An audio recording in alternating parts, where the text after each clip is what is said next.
Hello friends Annapurna छुंक को आपण पुणी थे स्वागत। मुझे नहीं आपण आउ गोटे रेसिपी जो थे कि मुझे गोटे सिंपल मुग डाली चकुलीर रेसिपी शेयर करी। ठीक अच्छे तो चलतु तापाई कौन कौन प्रिपेरेसन आपण मैंने करेंगे आउ किमिति हेल्दी आउ सहज उपाय या बन पारे मुझे आपण मान सहित शेयर यहाँ बनवाई बहुत सहज आउ खावाई बहुत टेस्टी आम देहपाई बहुत हेल्दी। तो चलतु ये देखी नि प्रथम मुझे कौन करी प्रथम ये देखिपे मु मुग को नहीं आउ मुग को बतरे देछि मुझे 1.5 कप मुग डाली नहीं। ठीक अच्छे तो ताको भल भाव में धोईकी बतरे देती तो यहाँ देखिपे एतिक अमाउंट तापर मुझे 2 ରୁ 3ଟି कंचा लंका गोटे अदा पीस मिसई।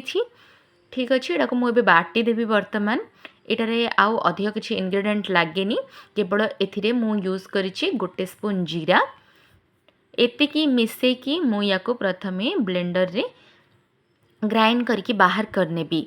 ठीक अच्छे आपण मैंने ये जो मुग डाली चकुलीटा आपण मैंने कौन करें सकाଳେ जितेबले जलखिया बनाती से बनईकी खाईपारे। तो ये तो मुझे ब्लेंड करनी देखिपे ये मोर बैटरटा रेडी हो जाइए बर्तमान चकुलीर आणटा। तो मुझे यहाँ गोटे बाउल को बाहर करनेली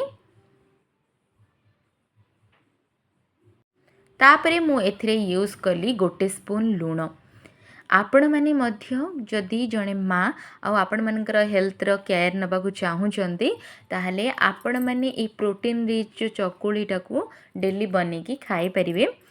आपण मैंने चाहिए बेसन रे मध्य चिला बनै पारिबे नहले तमती मूंग डाल चिला भी बनै पारिबे बा मुग डाली चकुली।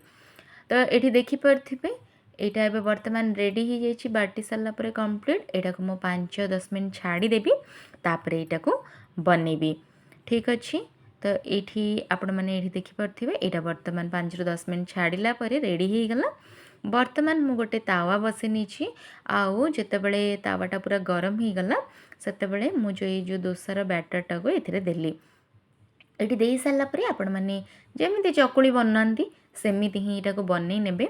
ठीक अच्छे यहाँ आराम से आ बहुत जल्दी हो आपण घरे जदि किए छोट छुआ अच्छा आपण मैंने दे पारे ये रेसिपीटा से मैंने बहुत ही पसंद करेंगे।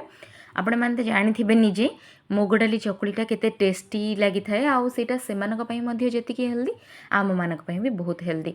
खाली ध्यान रखिए जदि छोट छुआ को दौरान कंचा लंकाटा टिके कम करदे।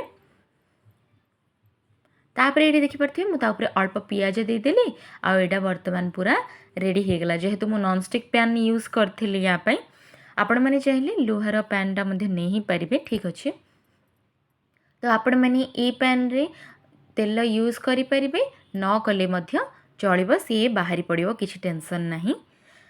तो फ्रेंड्स आपण मैंने ये जो मुग डाली चकुलीटा को मुझे आज प्रिपेयर करी घरे आपण मैंने बनातु आउ केमिति कौन लगिला मते निहाती कमेंट सेक्शन रे जणेबे। आपण मैंने खाती आउ आपणकर घर लोकन को खुआंतु। एठी मु एथिरे हल्दी पाउडर यूज करनी एटा तार नेचुरल कलर आपण मैंने देखिपे आपण मैंने चाहिए से मिसई पारे किंतु मु केबे मिसाएनी आउ ता सहित एमती गोटे प्रोटीन रिच तरकारी बनातु। एटा तो थिला छोलेर तरकारी जोटा आउ आपण मैंने एमती बनातु खातु आउ एंजॉय करंतु। आउ जदि वीडियोटा आज भल लगी मो चैनल को लाइक शेयर आउ सब्सक्राइब करने को जमार भूलिबेनी। वीडियोटा को लाइक आउ शेयर करने निज फ्रेंड्स फैमिली सहित रेसिपीटा को शेयर करदे। यही चैनल रे मु छोट छुआंई मेनली बहुत सारा वीडियो देइछि जोटा कि सेमानंक खाइबा को नेकी। तो आपण मैंने से सब देखंतु जद्वारा कि आपण मानक से वीडियो गुड़ाक बहुत ही हेल्पफुल हम। तो फ्रेंड्स आज वीडियो रे इतकी नेक्स्ट वीडियो रे मो आपण छोट छुआ मानक किसी यूनिक रेसिपी नहीं। आपण मैंने जदि से रेसिपी देखिया को चाहूँ बेल आइकन को प्रेस करदेवे।